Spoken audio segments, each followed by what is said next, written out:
I stood there in our kitchen, the familiar scent of our dinner suddenly turning my stomach. Linda's words hung in the air, heavy and suffocating. My mind raced, trying to make sense of what she just said. My father and our wedding reception. It couldn't be true. "What did you just say?" I asked, my voice barely above a whisper. Linda's eyes widened, realizing the weight of her words. She stammered, trying to backtrack, but I couldn't let it go. Not this time. For years I'd felt something off, a distance between us that I could never quite put my finger on.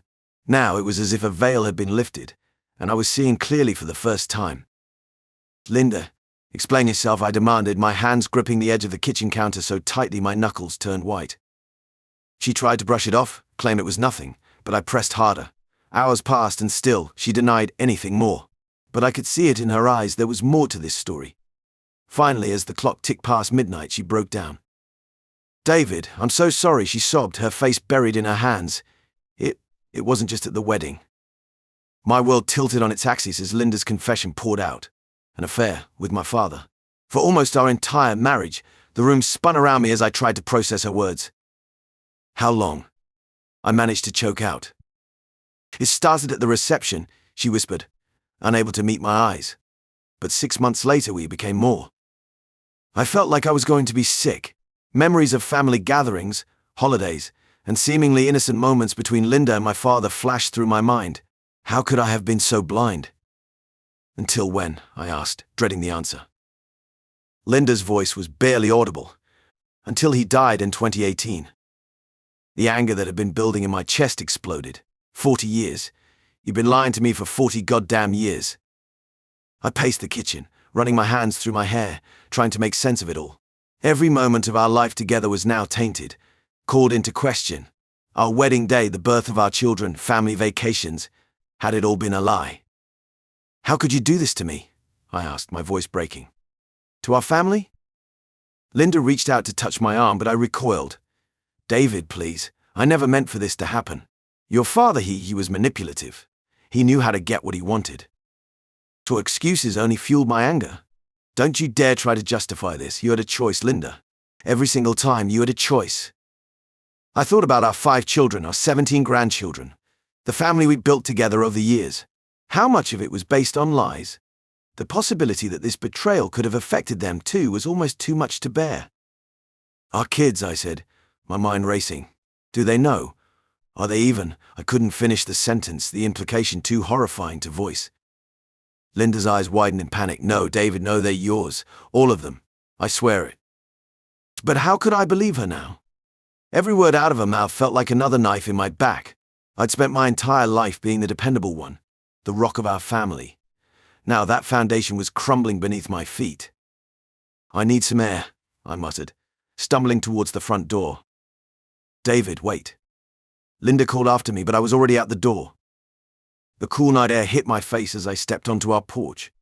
The street was quiet, peaceful, a stark contrast to the turmoil raging inside me.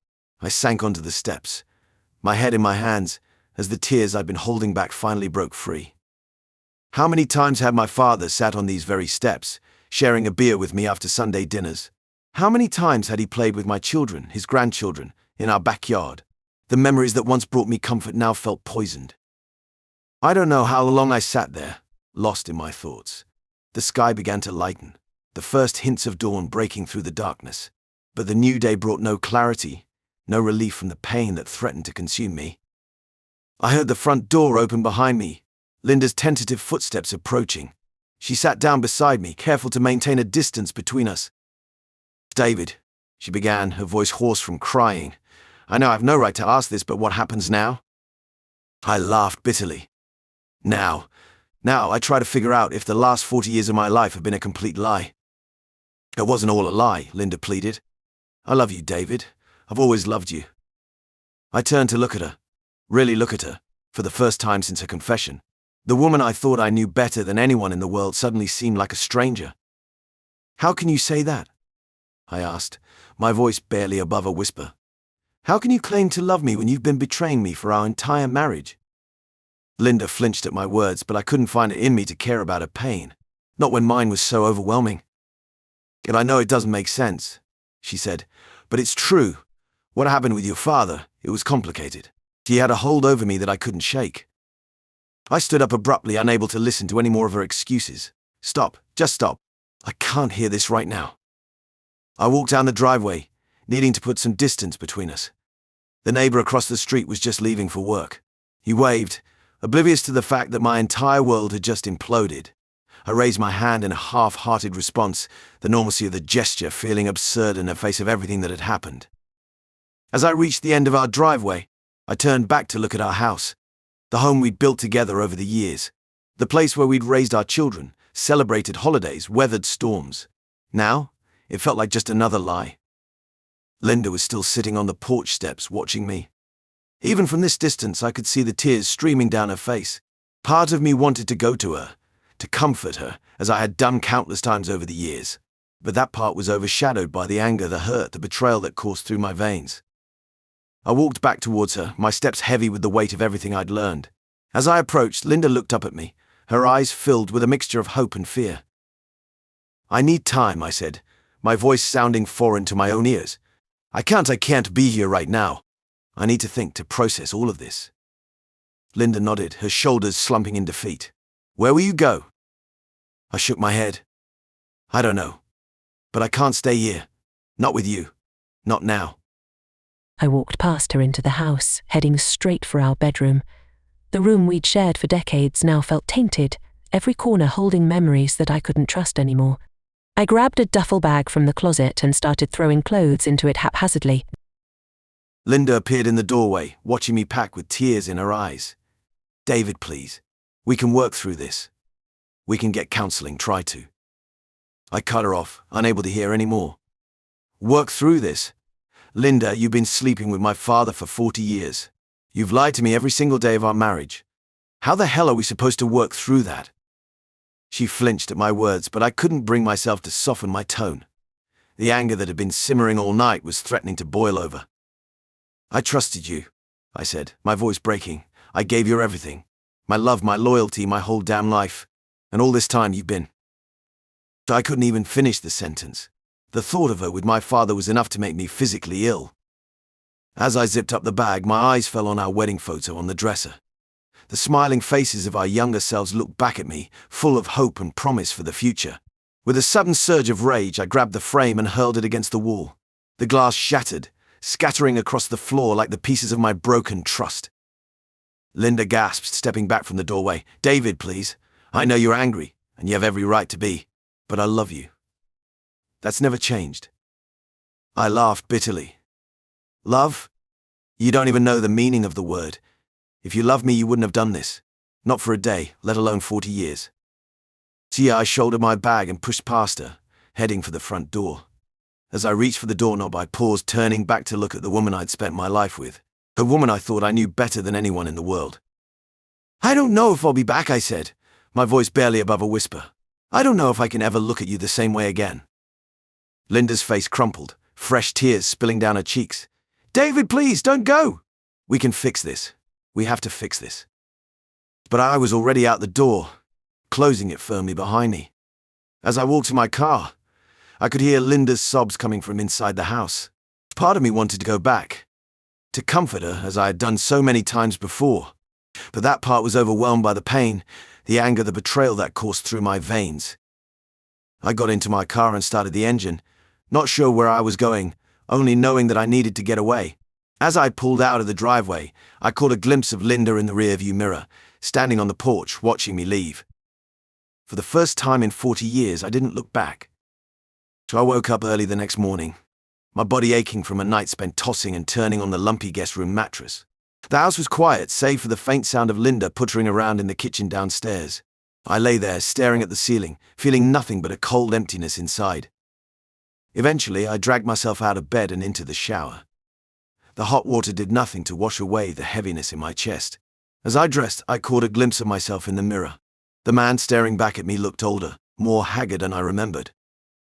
I made my way downstairs, steeling myself for the inevitable confrontation. Linda was at the kitchen table, a cup of coffee clutched in her trembling hands. She looked up as I entered, her eyes red-rimmed and puffy. "David!" I held up a hand, cutting her off. "I don't want to hear it." She flinched at the sharpness in my voice, but I couldn't bring myself to care. I poured myself a cup of coffee and leaned against the counter, as far away from her as possible in the small kitchen. Linda tried again. "Please, David. If you'd just let me explain." "Explain what?" I snapped, slamming my mug down on the counter. "How you've been lying to me for our entire marriage. How you betrayed me with my own father." She recoiled as if I'd struck her, but I was beyond caring about her feelings. The anger that had been simmering beneath the surface since last night finally boiled over. "There's nothing you can say that will make this okay, Linda. Nothing." I stormed out of the kitchen, leaving her sobbing at the table. Our home, once a sanctuary, now felt like a prison. Every room held memories that were suddenly tainted, every photo on the wall a reminder of the lie I'd been living.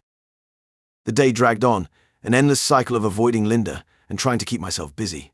I puttered around in the garage, organizing tools that didn't need organizing, anything to keep my mind occupied. But no matter what I did, I couldn't escape the crushing weight of betrayal. As evening approached, I heard the familiar sound of cars pulling into the driveway, but my stomach dropped as I realized it was Friday family dinner night. I'd completely forgotten in the chaos of the past 24 hours. I took a deep breath, steeling myself for what was to come. I couldn't let the kids know something was wrong, not yet, and not until I figured out what the hell I was going to. Plastering on a smile that felt more like a grimace, I headed inside. The house was already filled with the chaos of grandkids running around, their laughter a stark contrast to the tension that had permeated the air all day. Jessica was the first to spot me, her arms full of her youngest. "Dad, there you are. Can you take Lily for a sec? I need to help Mom in the kitchen." I nodded, reaching out for my granddaughter. As I held her close, breathing in her baby scent, a wave of pain washed over me. Was she even really my granddaughter? How many of these children that I loved so fiercely weren't actually mine? Matthew and James were arguing good-naturedly about some sports team, while Ethan strummed his guitar in the corner, entertaining a group of the older kids. It was a scene one witnessed 100 times before, but now it felt like I was watching strangers through a window. Linda emerged from the kitchen, her smile brittle as she announced dinner was ready. As we all gathered around the table, I found myself studying each of my children's faces, searching for any resemblance to my father. The thought made me sick to my stomach. Throughout dinner, I forced myself to participate in the conversation, to laugh at the right moments and ask the right questions. But inside, I was screaming. Every time Linda spoke, every time she tried to catch my eye across the table, I felt a fresh wave of anger and betrayal. The kids seemed oblivious to the tension, caught up in their own lives and stories. But more than once, I caught Jessica giving me a concerned look. She'd always been perceptive, my eldest. I wondered if she sensed that something was off. As the evening wore on, I felt myself withdrawing more and more. The fake smiles and forced laughter were taking their toll, and all I wanted was for everyone to leave so I could retreat back into my solitude. Finally, after what felt like an eternity, the last of the kids headed out. As soon as the door closed behind them, the facade crumbled. Linda turned to me, her eyes pleading, but I brushed past her without a word. I climbed the stairs to the guest room, my temporary refuge from the nightmare my life had become. As I lay in the unfamiliar bed, staring at the ceiling, I wondered how many more nights like this I could endure. How long could we keep up this charade before everything fell apart? The silence of the house pressed in on me, broken only by the occasional creak of the floorboards as Linda moved around downstairs. I closed my eyes, willing sleep to come, but knowing it would be another long night of questions without answers. I lay in the guest room, staring at the ceiling, my mind a whirlpool of memories. The fan's gentle whir does nothing to drown out the deafening silence of my shattered world. I can't help but replay moments from the past, searching for signs I should have seen. There was that family reunion 5 years ago. Linda had disappeared for a good hour. I'd assumed she was helping in the kitchen or chatting with cousins. But now I wonder if she was sneaking off with him. My own father. I remember how Dad would look at us sometimes. Those lingering glances I'd brushed off as fatherly affection. God, I was so blind. The weight of my naivety crushes me. I trusted them both completely. Never questioned. Never doubted. What a fool I've been. Days blur together. I avoid Linda like the plague, her attempts to explain only fueling my anger. I go through the motions at our weekly family dinner, plastering on a fake smile for the kids and grandkids. But inside, I'm screaming. Tonight, after a week of suffocating silence, I can't take it anymore. I find Linda in the kitchen, washing dishes. We need to talk, I say, my voice sandpaper rough. She turns, hope and fear warring in her eyes. David, I want details, I cut her off. How long? How often? Where? Each word she speaks is like acid on an open wound. She tells me it started just after we got married. Says she felt neglected. Neglected? I spit out. I worked my ass off for you, for our family. I was always there. I know I was young and confused.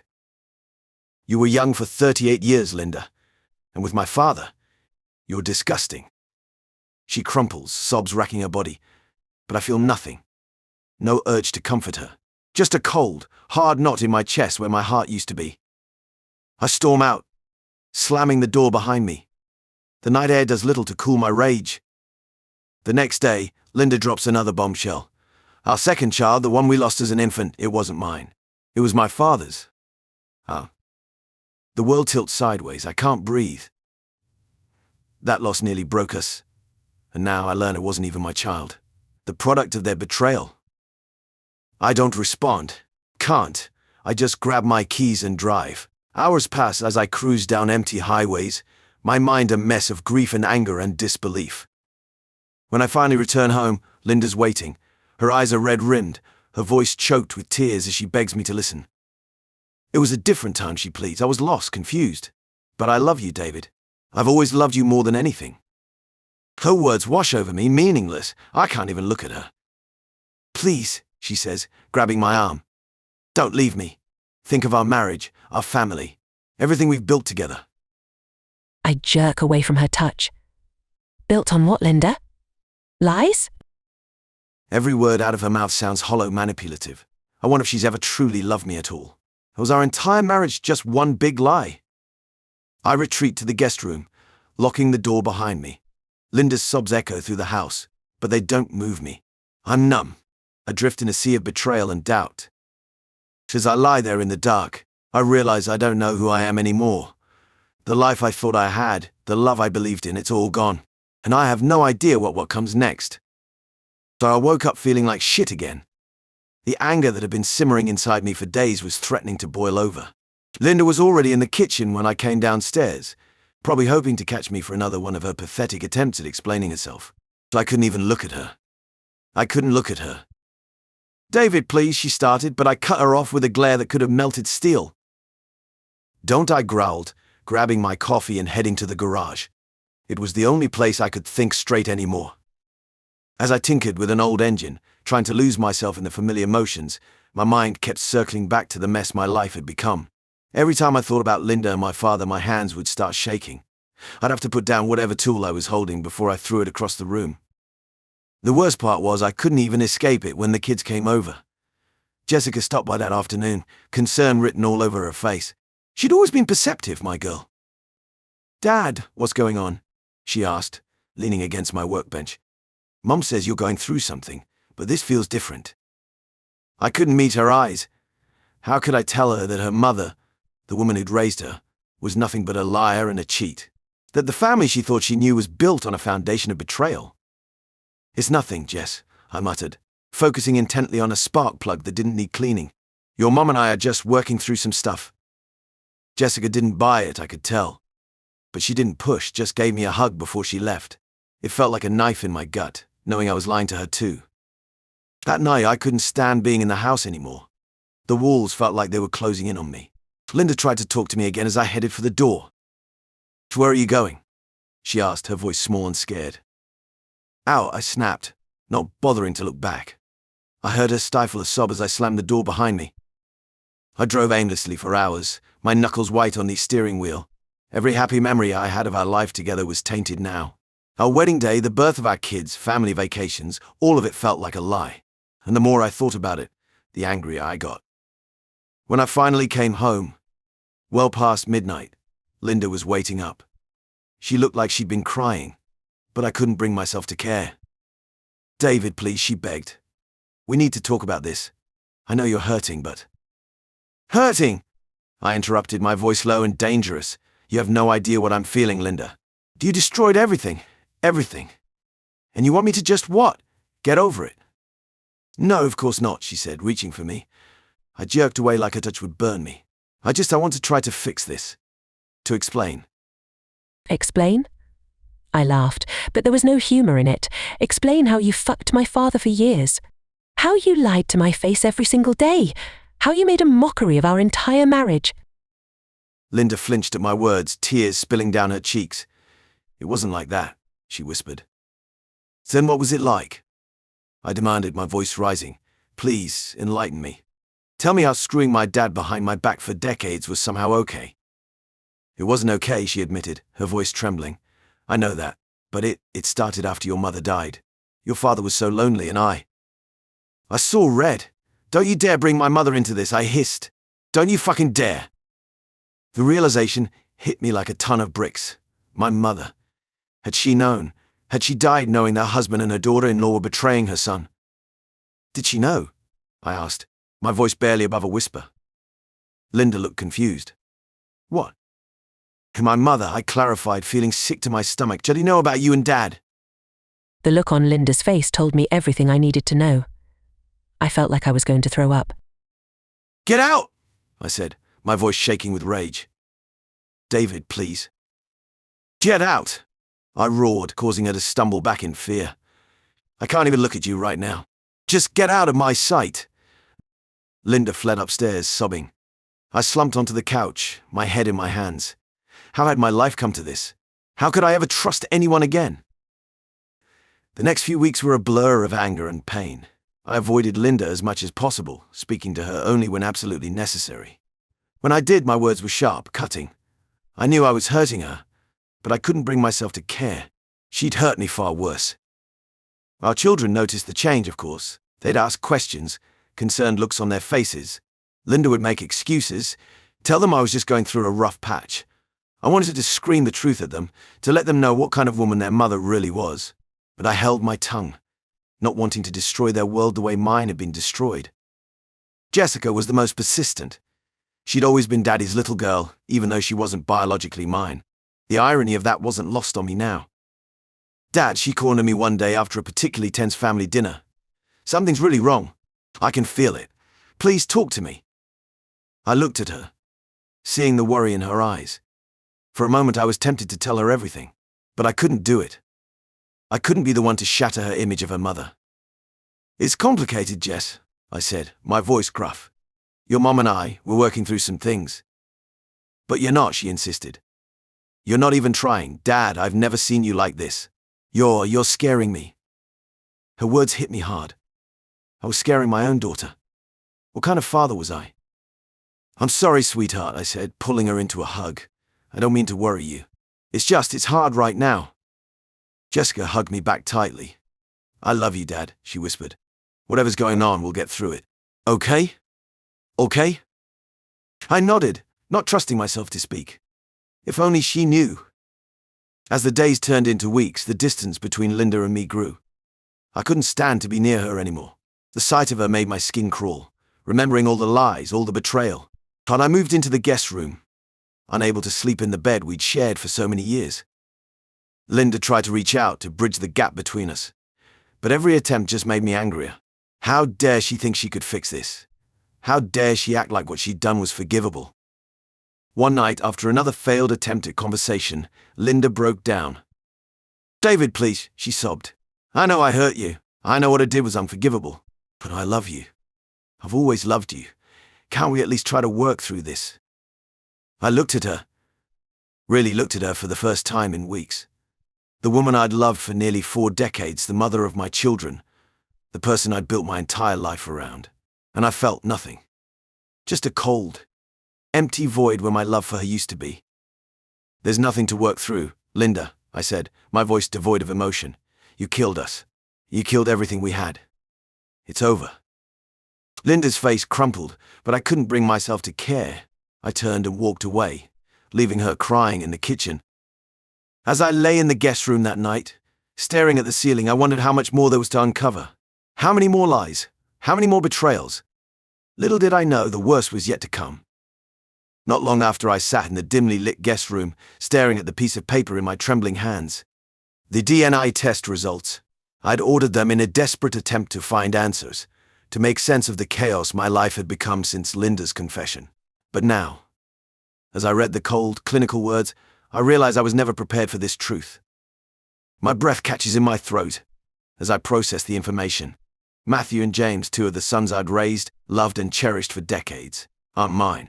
They're my father's. The very thought makes my stomach churn. I close my eyes, memories flooding back. Matthew's first steps, James's high school graduation. All those moments I'd treasured, believing I was watching my sons grow. Now those memories are tainted, twisted into something unrecognizable. A knock at the door startles me. "Dad," it's Jessica's voice, soft and concerned. "Are you okay?" I can't bring myself to answer. How can I face her? How can I face any of them? The door creaks open, and Jessica steps in. Her eyes land on the paper in my hands, and I see the moment realization dawns on her face. "Oh, Dad," she whispers, her voice breaking. I look up at her. This daughter who isn't biologically mine, but who I've loved as my own since she was 2. Even she, the one constant in this mess, feels like a reminder of the lie my life has become. "So they're not mine," I choke out, my voice barely above a whisper. "Matthew and James. They're his?" Jessica's face crumples, and she moves to sit beside me on the bed. She reaches for my hand, but I flinch away. I can't bear to be touched right now, not even by her. "I'm so sorry," she says, her eyes filling with tears. "I can't imagine what you're going through." I let out a bitter laugh. "No, you can't. Nobody can." I stand up abruptly, needing to move, to do something other than sit here drowning in my thoughts. My own father with my wife. For years. And now this. I pace the room, my mind reeling. Do you know what this means? James's kids, they're not my grandchildren. They're my father's great-grandchildren. The words taste like ash in my mouth. Jessica stays silent, watching me with a mixture of concern and helplessness. I know she wants to comfort me, to say something to make it better, but there are no words for this.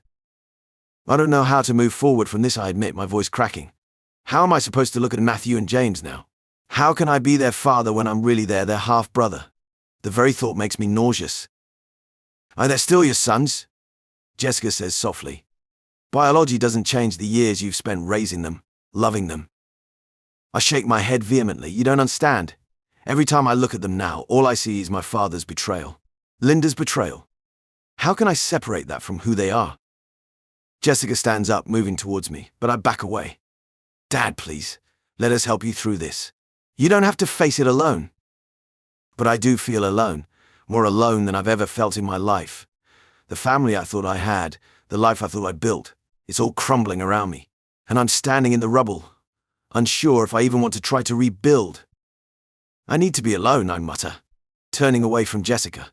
I can't bear to see the pain in her eyes, knowing I'm the cause of it. I hear her hesitate, then slowly make her way to the door. "We're here for you, Dad. All of us. When you're ready." As the door closes behind her, I sink to the floor, my back against the wall. For the first time in my life, I consider walking away from it all, my marriage, my home, even my family. The pain is too much, too all-consuming. I close my eyes, exhausted yet unable to rest. How can I possibly rebuild from these ruins? The thought of facing Linda, of looking into the eyes of Matthew and James, knowing what I know now, it's unbearable. In this moment, sitting alone in the dark guest room, I've never felt more lost, more betrayed, or more alone. The life I thought I knew is gone, shattered by secrets and lies, and I have no idea how to move forward.